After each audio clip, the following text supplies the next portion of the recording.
ഇൻഡിഗോയ്ക്ക് മുട്ടൻ പണി കൊടുത്തിരിക്കുകയാണ് ഇപ്പോൾ കേന്ദ്ര സർക്കാർ. യഥാർത്ഥത്തിൽ ഇൻഡിഗോ കേന്ദ്രത്തിനെ ഒന്ന് സമ്മർദ്ദത്തിലാക്കാൻ നോക്കി. ഇനി ഇൻഡിഗോയ്ക്ക് നല്ല ബെസ്റ്റ് ടൈമാണ് എന്ന് പറയാതിരിക്കാൻ നിർവാഹമില്ല. കാരണം തൊട്ടത് ഇന്ത്യയാണ്, ഇന്ത്യൻ ഗവൺമെന്റിനെയാണ് എന്ന് പറയാതിരിക്കാൻ യാതൊരുവിധ നിർവാഹവുമില്ല. തുറന്നങ്ങ് പറയാം, അതായത് മനസ്സിൽ എന്തെങ്കിലും രാജ്യത്തിനെതിരെ ചെയ്താൽ അത് ഓർത്ത് വെച്ച് പക പോക്കുന്ന പ്രധാനമന്ത്രിയാണ് നമുക്കുള്ളത് എന്ന് ഇൻഡിഗോ ഇനി മനസ്സിലാക്കിക്കൊള്ളും എന്നുള്ളതാണ്.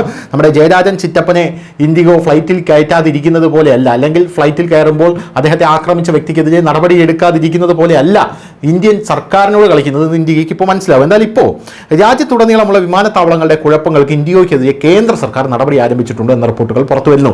രാജ്യത്തെ വ്യോമയാന നിയന്ത്രണ സ്ഥാപനമായിട്ടുള്ള Directorate General of Civil Aviation ഇൻഡിഗോയുടെ ശൈത്യകാല ഷെഡ്യൂൾ വെട്ടിക്കുറച്ചു. വിമാനങ്ങളുടെ എണ്ണം 5% കുറച്ചു. ഇൻഡിഗോ പ്രതിദിനം ഏകദേശം 2200 ആഭ്യന്തര അന്തർദേശീയ വിമാന സർവീസുകൾ നടത്തുന്നു. അതായത് പ്രതിദിനം 110ഓളം വിമാനങ്ങളുടെ കുറവ് വരുത്തും. ഇതുമൂലം ഒഴിവാകുന്ന സ്ലോട്ടുകൾ മറ്റ് എയർലൈനുകൾക്ക് നൽകുമെന്നാണ് സർക്കാർ ഇപ്പോൾ അറിയിച്ചിരിക്കുന്നത്.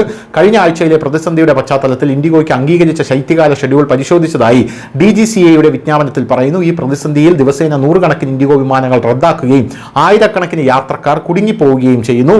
DGCA പുറപ്പെടുവിച്ച 2025 വിന്റർ ഷെഡ്യൂൾ പ്രകാരം മെസ്സേഴ്സ് ഇൻഡിഗോയ്ക്ക് ആഴ്ചയിൽ 10014 പുറപ്പെടലുകൾ അംഗീകരിച്ചു. അതായത് 2025 നവംബർ മാസത്തേക്ക് 64346 വിമാനങ്ങൾ അനുവദിച്ചു.